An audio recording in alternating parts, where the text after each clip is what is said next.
Hello, and thank you for tuning in to Autistic Radio and Harry's Sunday 555 show, which, as always, is sponsored by colpack.co.uk.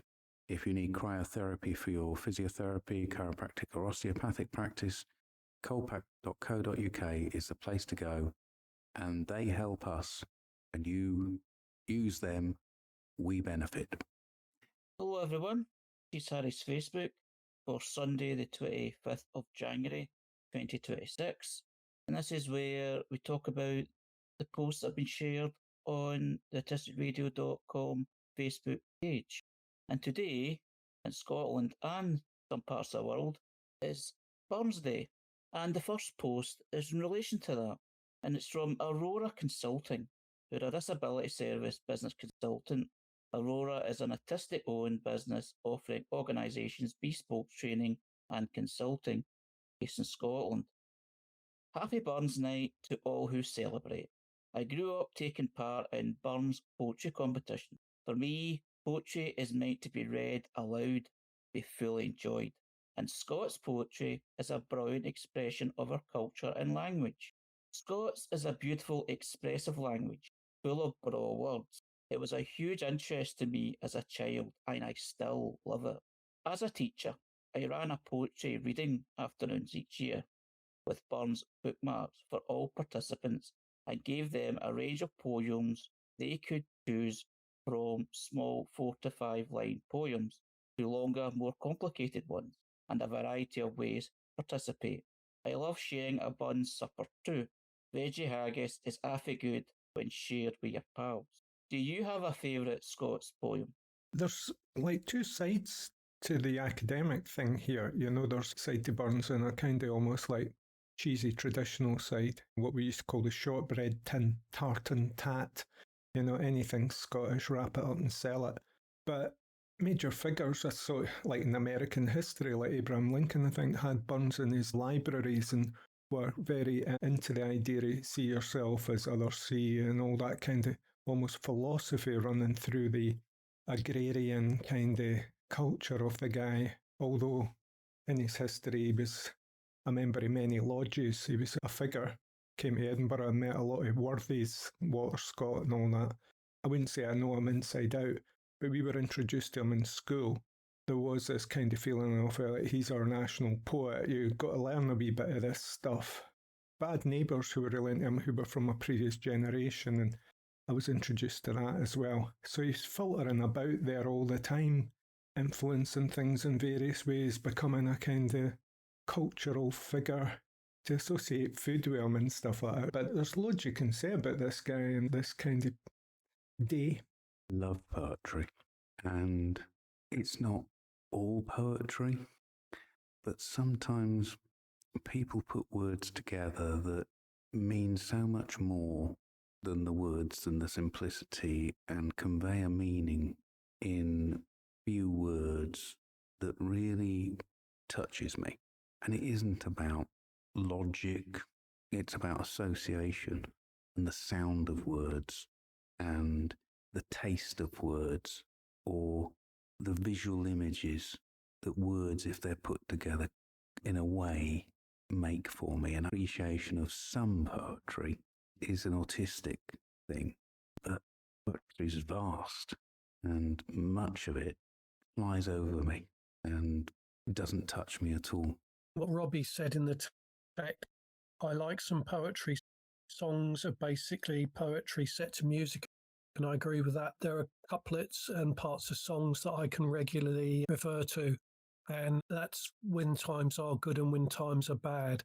There's a song by Bob Dylan called Positively 4th Street, and that really says my feelings towards some of the people who didn't treat me quite as well as they should have done in the past. The next post is from Neurodivergent Girl, personal blog, married, mum of 2 boys, diagnosed ADHD and autistic, close support needs. This is a safe space. And shared the following, which is a quote from a gem tattoo, and it says, "The neurodivergent urge to over-explain myself during misunderstandings to try to avoid further misunderstandings but then confusing people in the process, which does in fact cause, you guessed it, more misunderstandings. Oh yeah, that can become a loop. I wouldn't say this is totally me because, I learned very quickly to give up trying. Sometimes I just accept that it's just not going to transmit. And there may be other ways of, communicating. A misunderstanding itself can be an education, if you just change your perspective. So, but I'm amused by this because there is a loop. I mean, it's no fun. The loop can get really horrible. You can really take it internally that you're just not being understood, and it's very frustrating. Yes, I've been in positions where I believe a misunderstanding's taken place where it might not have happened. And even if it has, it's this sort of urge to try and fix it. But the more you try and fix it, it's like you're making a drama out of something that needn't be one in the grand scheme of things. But you just feel the need, or I felt the need, to correct things, especially if it's been done from, I feel, my own mistake, genuine mistake, whatever, saying the wrong thing to someone, or using the wrong word, or saying something in a tone that sounds sarcastic rather than genuine is one example. I hate generalising, but I will, as an autistic person, speak truth, and that is very inconvenient in certain social settings and can lead to a lot of complications. Yeah, amen to that. You're right there, Ray, in my feelings. I think what this post says is very context dependent, because in a trusting relationship or a loving relationship or a long-term relationship or a family relationship, we can allow ourselves the need to fully explain things if people give us that latitude. And if people do give us that latitude, I think it is a way and a framework to get to be understood and to solidify the relationship in a better way.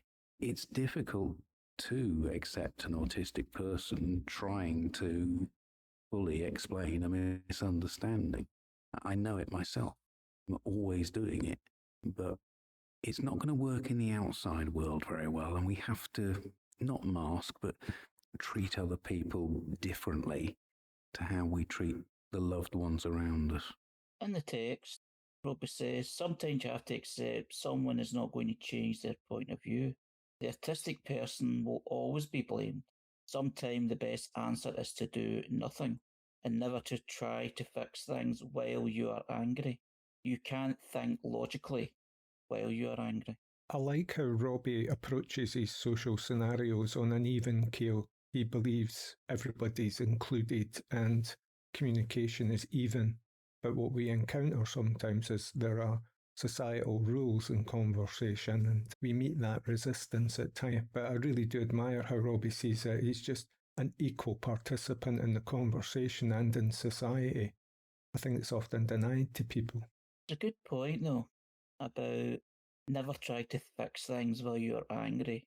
Not even just angry, while you're upset, while you're, in hysteria in a way, because you feel, oh, I've got to fix this. So you're all wound up and you don't think logically. You're just trying to, basically what you do, or what I've done when I have been doing it, is apologise. Even I've made a mistake on here, it's like, sorry, I shouldn't have said it, or sorry, I said a wrong word. And it's like, I felt the need and feel the need to apologise. And the weird thing about that is apologising makes you feel worse. Robbie says in the text he's not in an equal position. He's just learnt his limitations in response to what I just said. Yeah, and I accept that, Robbie. Yeah, you don't approach the situation. I think sometimes we can approach like victims, or not victims, but like lesser parties, like we have to compromise and be compliant, yeah. And I just like how you don't, and that's what I was picking up from it. If I'm wrong, please correct me. It takes a lot of restraint, but I've learned from many years of learned experience. And if I try and fix the situation, they're not going to change their view. Their ableism's built in. So if I try and explain away and try and fix it. It's just digging the hole deeper. So I've been learning to walk away, ignore posts on Facebook, and that has been the beginnings of things slightly improving. Ain't that the truth? The next post is from When My Brain Is Messy, an AUDHD children's picture book author and mum of 2, and shared the following. I've been in a shopping centre 3 times this week. I'm not okay. Years ago, they opened a really big West Quay, it's called, in Southampton, and I just could never go in there. And I only go to Southampton about once a month, but the first few times I literally just walked in the door and walked out again. It took me a long time to go further in there. And to be honest with you, there's some public toilets in there, but you have to go into the centre and then up a couple of floors to get to them. It's big and it's shiny and it's bright and it's loud and there's lots of people there. So it took me, like I say, a few attempts just to be able to get more than a few feet inside the door. Yeah, this week I've been in a few shopping centres which I go to regularly. Well, not even a shopping centre, big stores. And I just found the lights too much. Actually having to wear sunglasses when I go into these places. I wouldn't say it was quite triggering. It is to a certain extent. It unsettles me. And I feel like I'm buzzing a bit after it, a bit high energy. So I'm not enjoying it. Could be age, could be my eyesight. I'm going to get that checked out quite soon. The idea of the loss of the corner shop as well is a thing, that intimacy and neighbourhood kind of community thing. Less stressful environments. Kind of were wiped away by the big store. It's the economics of it. And yeah, I must add, some people, including neurodivergent autistic people, absolutely love shopping malls. I think there's also a thing Ray will understand is the independent record store and getting in there and chatting with people. I mean, that's a great thing. I have found shopping centres harder to enter or cope with as I got older. I remember I used to enjoy going to Glasgow and going to the St Enoch shopping centre in the centre of Glasgow, and even getting into one of the shops, which is like a kind of gadget shop, and it was always busy. I wasn't on my own right enough. I was with friends, so it was a sort of kind of safe sort of space thing. But it's still a lot to deal with, being somewhere that was quite busy and not actually buying anything either. It was just somewhere to go and see, somewhere to go and meet. But if we did anything, it'd be go to McDonald's or go somewhere for something to eat and sit there for a little while and then go out and wander about the city centre in general. And I just couldn't do that now. When I'm going through the city centre for whatever reason, I just kind of go through as quickly as I can to where I'm going, like the coffee shop or the pub or meeting place. I don't hang about, but there was a time where I actually hung about quite comfortably. And I'm certainly not a big fan of supermarkets. I certainly wouldn't go 3 times a week. I'm not even a big fan of the convenience store down where I live, which is basically a mini supermarket. It's just so much to deal with, it feels. And generally, when I shop, it's online to keep away from that anxiety.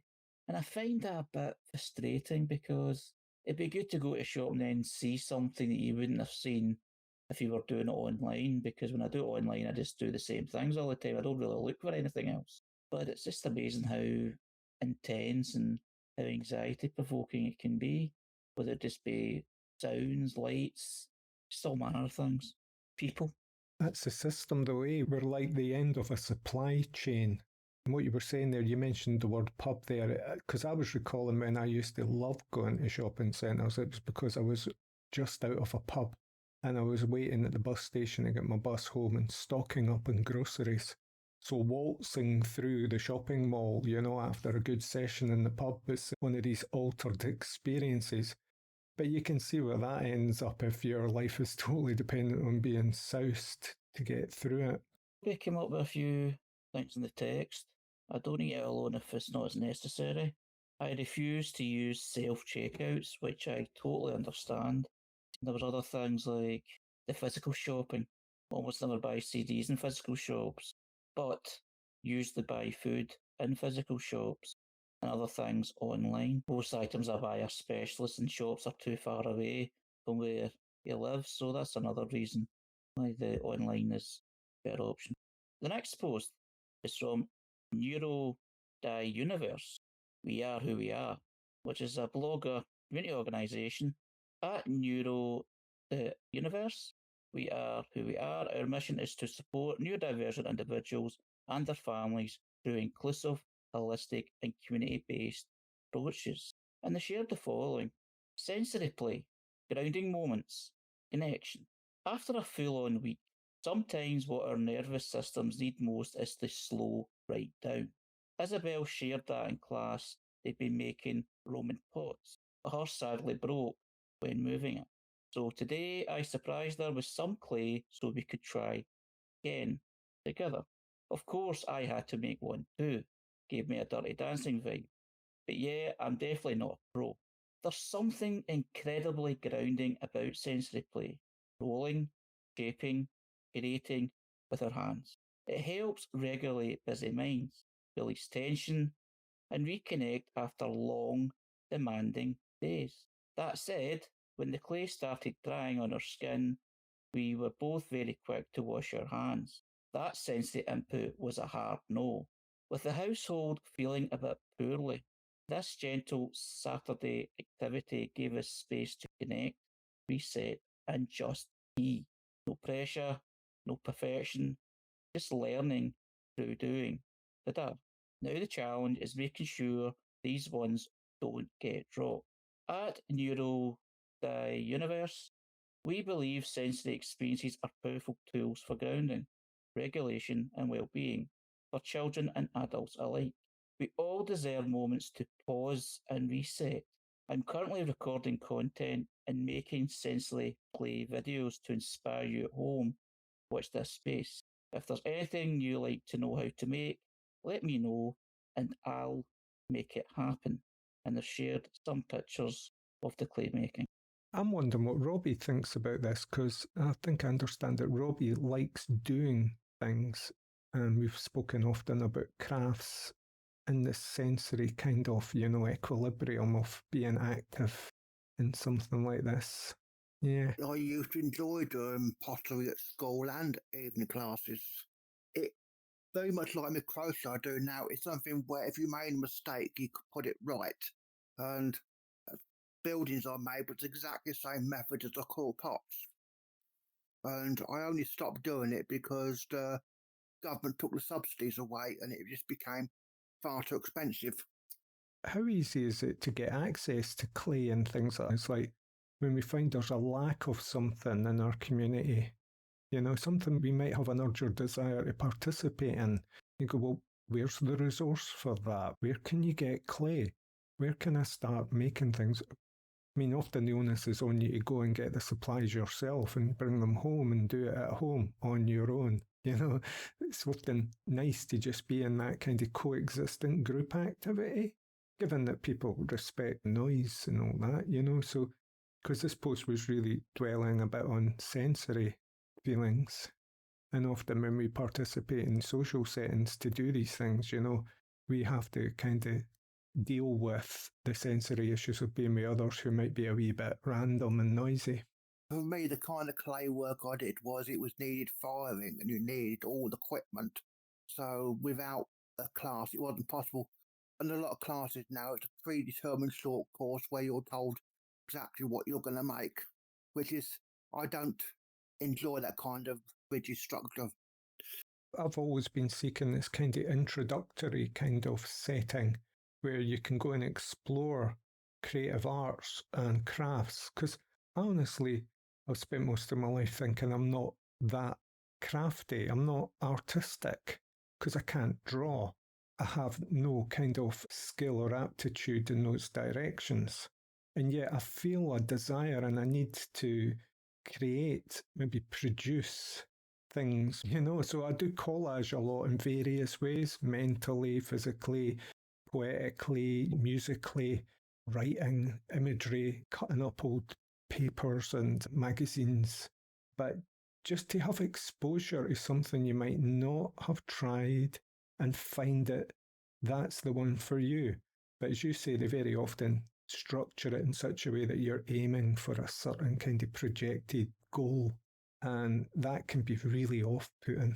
I think of it making a pot as a bit like certain autism situations where you've started off as this lump and you're gradually building up and the sides are coming up and everything looks smooth, and then it starts to flop about and you just can't stop it from flopping about and it collapses and it's a meltdown. I've always seen making pottery as sometimes analogous to autism. Again, I think that's a situation you're getting in maybe above your head. You know, the expectations are too much. It's a slow intro of like, deal with this stage, build, and get there. But to leap right in is often can be heartbreaking. I love the wee heartbreak symbol right beside the phrase of mentioning where the person broke their pot by dropping it. The next post is from AUDHD Unfiltered, health and wellness website, Canadian Autistic ADHD and Unfiltered. Welcome into my brain and daily life. And they share the following. You don't have to explain yourself 100 times. You don't need to twist yourself into knots just to sound reasonable or clear enough. You don't have to write a whole thesis every time you set a boundary just to prove it's valid. You're allowed to draw a line, a real line, and say, this is too much for me. And that should be enough. No debate required, no PowerPoint needed, no need to be completely burned out before someone takes you seriously. Your feelings matter. Your boundary exists because something in you said stop, and that alone makes it legitimate. Your boundary deserves respect, even if the other person doesn't understand it, even if it bothers them, even if it brings up their own stuff. You have nothing to prove, just yourself to respect. I've mentioned this before. Initially, after my mother died and I was trying to cope with things, my doctor said to me, if you're unsure, just say no. Don't say don't know, don't agree for the sake of agreeing. Just if you're unsure, don't be pushed, just say no. Yeah, it's sort of like the gate at the end of the garden, isn't it? It's like you can't just let every Tom, Dick and Harry in. Although I do like at times being absorbent, but you can get pushed into very, very demanding requests upon your time and energy. That word, no, it's a difficult word to say in my experience without feeling that you're being offensive or feeling it's a negative thing towards a person or something that's been asked of you. Sometimes it feels like a failing because you're saying no. It's like if you're invited out somewhere and it's something that might be absolutely great if you're in the right mood, you say no, it's like you feel you're being a spoil sport. Or if someone's asking you to do something for them, complete a task, and you've no energy, and you say no, you feel bad for not being helpful. I've had that myself. I can't remember who said it to me, but it was somebody in the medical profession. The mindset is that it's okay to say no. It's okay to set boundaries, particularly these days where there seems to be more and more people, in the streets at times. Things are just so busy and people in such a rush. It's just need boundaries. And you need boundaries within your own boundaries as well, and not to feel bad about it. And not having to explain why. That's what this post is saying, is you shouldn't need to give a big explanation for it. If someone says no, if someone wants you to respect their boundaries, do it. You may be told why some other time, but you shouldn't have to over-explain yourself, because I think that's how many people feel, how many autistic people feel. Talk about it. What's wrong? And sometimes it's just not the right time to explain, to put it into words, because you're trying to, you don't feel right, but sometimes you can't put it into words at that particular time. And that frustrates people. But that doesn't make it you're wrong. It's just the situation. And boundaries must be respected. Yeah, you get this at Christmas time where everyone's saying, if you say, I don't do Christmas, then you get this old Scrooge humbug and all this. And I give them a rude reply these days. But some things, it's just overwhelming. And if you want to go off and do what you want to do, you carry on doing that. But, don't browbeat me because I just don't do that sort of thing. Is this maybe hinting at that pleasing thing? You know, of like, I'm sitting here thinking, why would somebody not think they could set boundaries? It's saying there's people who feel they cannot set boundaries. They shouldn't set boundaries because of they've got to conform and comply and be pleasing to others, to please others. It's just a thought I had there. But Robbie's putting a lot in the text here. In response to this one, he was supposed to accept what others had chosen. If you explain, people come up with their solution and make you sound unreasonable and ungrateful if you don't accept their solution. Many times, a lot of things I wasn't even asked. They just imposed choices, used the excuse to be doing what's best for me, and I was just supposed to accept what they decided was best for me. Yeah, it's like in that kind of relationship, you can't really assert boundaries, can you? Or you can, but it's difficult. And when it comes to professionals, they use their qualifications to override your experience. Yes, that will happen many times. And it doesn't have to just be professionals. It can be someone with your best interests at heart, even a friend. And sometimes people make assumptions of how you behave or what you say without exactly knowing the full story. And those assumptions are damaging because with a lot of it isn't good intended, but a lot of good intentions are made, but it's misunderstandings. And when the boundary thing is ignored and someone saying no is ignored, even the best intentions of counter-attacking the no answer by what they think is a better solution, it does a lot more damage. People realise it's like you're forcing someone to do something, even though they've already told you about boundaries. A frequent one I have done to me is about use of phones. Now, I don't use phones because I can't cope with the overwhelm and the unpredictability. And it doesn't matter how much I say, oh, you just have to learn to use the phone, as invalidating my experience. The fact that I'm reluctant to even hold someone else's phone if they're showing me something, and there's no way I'd make a call or answer it because I would just freeze. The brain would shut down.